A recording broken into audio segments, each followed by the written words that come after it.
Good morning বন্ধুরা। আজকে আমি যাচ্ছি আমাদের পশ্চিমবঙ্গের পড়োশী রাজ্য উড়িষ্যার একটি সুন্দর অফবিট নির্জন সমুদ্র সৈকত বাগদা বিচ।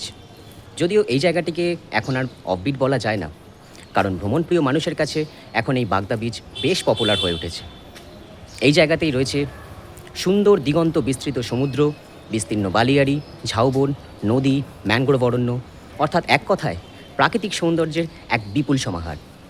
আর শুধু প্রাকৃতিক সৌন্দর্যই কেন, এই জায়গাতেই রয়েছে ভারতবর্ষের স্বাধীনতা সংগ্রামের এক গৌরবময় ইতিহাসেরও হাতছানি।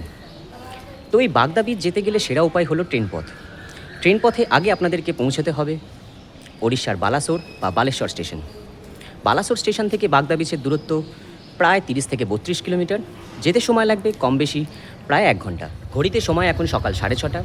আমি আমার বাড়ি থেকে বেরিয়ে এখন আগে যাচ্ছি হাওড়া স্টেশন, কারণ সেখান থেকে আজকে আমার ট্রেন রয়েছে সকাল 8:25-এর 12703 আপ হাওড়া সেকেন্দ্রাবাদ ফলকনামা এক্সপ্রেস। এই ট্রেনটি বালাসোর পৌঁছবে সকাল 11:25।